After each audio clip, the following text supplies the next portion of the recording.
شروع اللہ کے نام سے جو بڑا مہربان نہایت رحم والا ہے۔ الف لام میم۔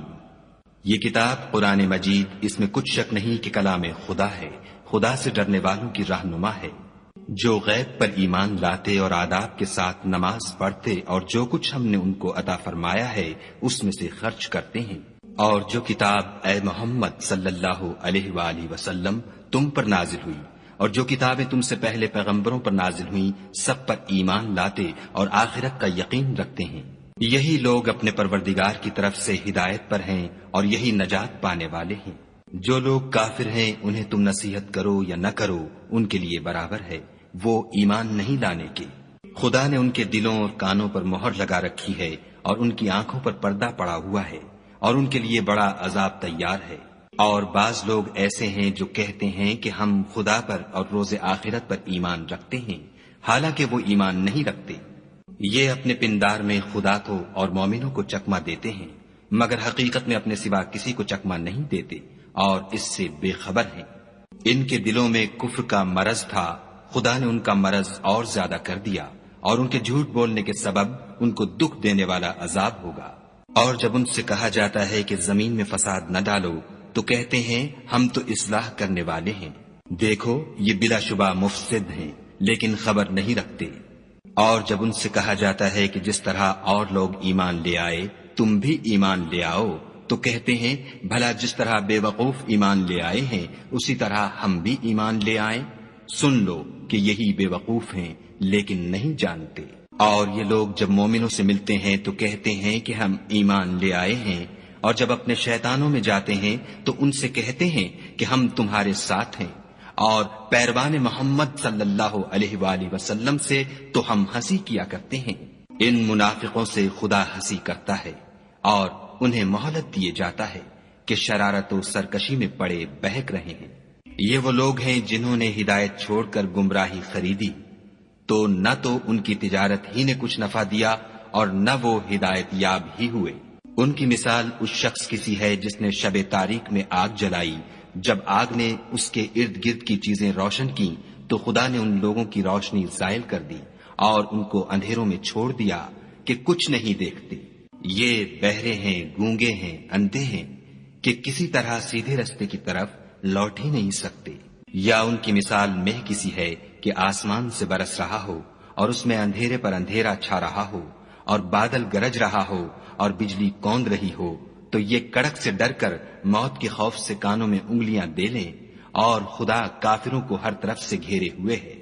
قریب ہے کہ بجلی کی چمک ان کی آنکھوں کی بصارت کو اچک لے جائے۔ جب بجلی چمکتی اور ان پر روشنی ڈالتی ہے تو اس میں چل پڑتے ہیں، اور جب اندھیرا ہو جاتا ہے تو کھڑے کے کھڑے رہ جاتے ہیں۔ اور اگر خدا چاہتا تو ان کے کانوں کی سنوائی اور آنکھوں کی بینائی دونوں کو زائل کر دیتا، بلا شبہ خدا ہر چیز پر قادر ہے۔ لوگو اپنے پروردگار کی عبادت کرو جس نے تم کو اور تم سے پہلے لوگوں کو پیدا کیا تاکہ تم اس کے عذاب سے بچو،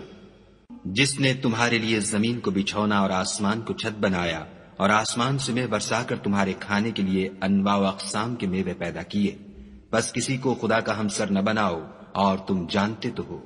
اور اگر تم کو اس کتاب میں جو ہم نے اپنے بندے محمد عربی صلی اللہ علیہ وآلہ وسلم پر نازل فرمائی ہے کچھ شک ہو تو اسی طرح کی ایک صورت تم بھی بنا لاؤ، اور خدا کے سوا جو تمہارے مددگار ہوں ان کو بھی بلا لو اگر تم سچے ہو۔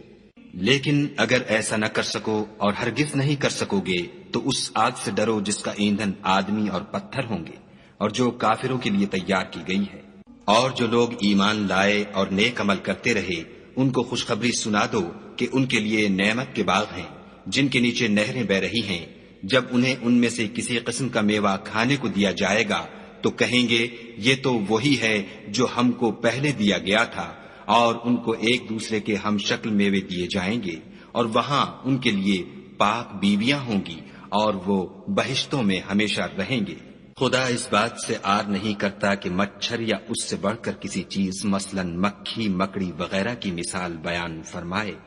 جو مومن ہیں وہ یقین کرتے ہیں کہ وہ ان کے پروردگار کی طرف سے سچ ہے، اور جو کافر ہیں وہ کہتے ہیں کہ اس مثال سے خدا کی مراد ہی کیا ہے، اس سے خدا بہتوں کو گمراہ کرتا ہے اور بہتوں کو ہدایت بخشتا ہے، اور گمراہ بھی کرتا ہے تو نافرمانوں ہی کو۔ جو خدا کے اقرار کو مضبوط کرنے کے بعد توڑ دیتے ہیں اور جس چیز یعنی رشتہ قرابت کے جوڑے رکھنے کا خدا نے حکم دیا ہے اس کو قطع کیے ڈالتے ہیں اور زمین میں خرابی کرتے ہیں، یہی لوگ نقصان اٹھانے والے ہیں۔ کافرو، تم خدا سے کیوں کر منکر ہو سکتے ہو؟ جس حال میں کہ تم بے جان تھے تو اس نے تم کو جان بخشی، پھر وہی تم کو مارتا ہے، پھر وہی تم کو زندہ کرے گا، پھر تم اسی کی طرف لوٹ کر جاؤ گے۔ وہی تو ہے جس نے سب چیزیں جو زمین میں ہیں تمہارے لیے پیدا کی، پھر آسمانوں کی طرف متوجہ ہوا تو ان کو ٹھیک ساتھ آسمان بنا دیا، اور وہ ہر چیز سے خبردار ہے۔ اور وہ وقت یاد کرنے کے قابل ہے جب تمہارے پروردگار نے فرشتوں سے فرمایا کہ میں زمین میں اپنا نائب بنانے والا ہوں۔ انہوں نے کہا، کیا تو اس میں ایسے شخص کو نائب بنانا چاہتا ہے جو خرابیاں کرے اور کشت و خون کرتا پھرے، اور ہم تیری تعریف کے ساتھ تسبیح و تقدیس کرتے رہتے ہیں؟ خدا نے فرمایا، میں وہ باتیں جانتا ہوں جو تم نہیں جانتے۔ اور اس نے آدم کو سب چیزوں کے نام سکھائے، پھر ان کو فرشتوں کے سامنے کیا اور فرمایا کہ اگر سچے ہو تو مجھے ان کے نام بتاؤ۔ انہوں نے کہا، تو پاک ہے، جتنا علم تو نے ہمیں بخشا ہے اس کے سوا ہمیں کچھ معلوم نہیں، بے شک تو دانا اور حکمت والا ہے۔ تب خدا نے آدم کو حکم دیا کہ آدم، تم ان کو ان چیزوں کے نام بتاؤ۔ جب انہوں نے ان کو ان کے نام بتائے تو فرشتوں سے فرمایا، کیوں میں نے تم سے نہیں کہا تھا کہ میں آسمانوں اور زمین کی سب پوشیدہ باتیں جانتا ہوں، اور جو تم ظاہر کرتے ہو اور جو پوشیدہ کرتے ہو سب مجھ کو معلوم ہے۔ اور جب ہم نے فرشتوں کو حکم دیا کہ آدم کے آگے سجدہ کرو تو وہ سب سجدے میں گر پڑے، مگر شیطان نے انکار کیا اور غرور میں آ کر کافر بن گیا۔ اور ہم نے کہا کہ اے آدم، تم اور تمہاری بیوی بہشت میں رہو اور جہاں سے چاہو بے روک ٹوک کھاؤ پیو، لیکن اس درخت کے پاس نہ جانا، نہیں تو ظالموں میں داخل ہو جاؤ گے۔ پھر شیطان نے دونوں کو وہاں سے پھسلا دیا اور جس عیش و نشاط میں تھے اس سے ان کو نکلوا دیا۔ تب ہم نے حکم دیا کہ بہشت بری سے چلے جاؤ، تم ایک دوسرے کے دشمن ہو، اور تمہارے لیے زمین میں ایک وقت تک ٹھکانہ اور معاش مقرر کر دیا گیا ہے۔ پھر آدم نے اپنے پروردگار سے کچھ کلمات سیکھے اور معافی مانگی تو اس نے ان کا قصور معاف کر دیا، بے شک وہ معاف کرنے والا اور صاحب رحم ہے۔ ہم نے فرمایا کہ تم سب یہاں سے اتر جاؤ، جب تمہارے پاس میری طرف سے ہدایت پہنچے تو اس کی پیروی کرنا، کہ جنہوں نے میری ہدایت کی پیروی کی ان کو نہ کچھ خوف ہوگا اور نہ وہ غمناک ہوں گے۔